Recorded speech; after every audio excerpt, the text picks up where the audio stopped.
దోచుకోవడం దాచుకోవడం కాంగ్రెస్ కు అలవాటుగా మారిందన్నారు బీజేపీ నేత ఎన్వీఎస్ఎస్ ప్రభాకర్. కాంగ్రెస్ పాలనతో అధిష్టానం సంతృప్తికరంగా ఉందని డిప్యూటీ సీఎం బట్టి చెప్తున్నారని, మరి రాష్ట్ర ప్రజలు ఎలా ఉన్నారో ఆలోచించారా అని ప్రశ్నించారు.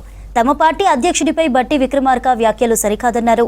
తెలంగాణ రైజింగ్ అంటున్నారని, ఏ రంగంలో తెలంగాణ రైజింగ్ ఉందో చెప్పాలని డిమాండ్ చేశారు. హత్యల్లో, ఆత్మహత్యల్లో, కల్తీల్లో, అప్పుల్లో, మోసాల్లో మంత్రులు ఆస్తులను పంచుకోవడంలో రైజింగ్ అని విమర్శించారు. స్థానిక సంస్థల ఎన్నికల్లో ఎవరు రైజింగో తెలుస్తుందని తెలిపారు ఎన్వీఎస్ఎస్. రాష్ట్రంలో ఉన్నటువంటి కాంగ్రెస్ ప్రభుత్వం యొక్క పనితీరు పట్ల అధిష్టానం సంతృప్తికరంగా ఉంది అని రాష్ట్ర ఉప ముఖ్యమంత్రి బట్టి విక్రమార్క గారు వెల్లడించారు. ఈ 19 నెలల పాలనలో నిజంగానే అధిష్టానం సంతృప్తికరంగా ఉంటుంది. కారణం వాళ్ళకు కావాల్సినటువంటి వాటాలు, కోటాలు సకాలంలో సరైన సమయానికి చేరవలసినటువంటి పద్ధతిలో చేరుతున్నాయి కాబట్టి అధిష్టానం సంతృప్తికరంగానే ఉంది. అసలు సంతృప్తికరంగా ప్రజలు ఉన్నారా లేదా అన్నది ప్రధానమైనటువంటి అంశం.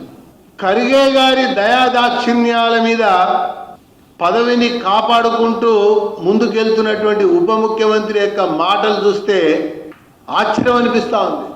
మా పార్టీకి ఎవరు అధ్యక్షుడు ఉండాలనేది మేము నిర్ణయించుకుంటాం. నిర్ణయించుకున్నటువంటి అధ్యక్షుడి పైన వ్యాఖ్యలు చేయటం ఏదైతే ఉందో ఇది వారి దివాలా కోరుతనాన్ని తెలియజేసింది. ఒకవేళ నిజంగానే బట్టి విక్రమార్క గారి ఆలోచనల విషయాన్ని మనం పరిశీలిస్తే మొట్టమొదలుగా నేషనల్ హెరాల్డ్ కేసులో బెయిల్ మీద ఉన్నటువంటి సోనియాని, రాహుల్ని పదవుల నుంచి తప్పించమని బట్టి విక్రమార్క డిమాండ్ చేయాలి. ఇకపోతే Telangana rising, Telangana is rising. Rising ఎక్కడ రైజింగ్? దేంట్లో రైజింగ్?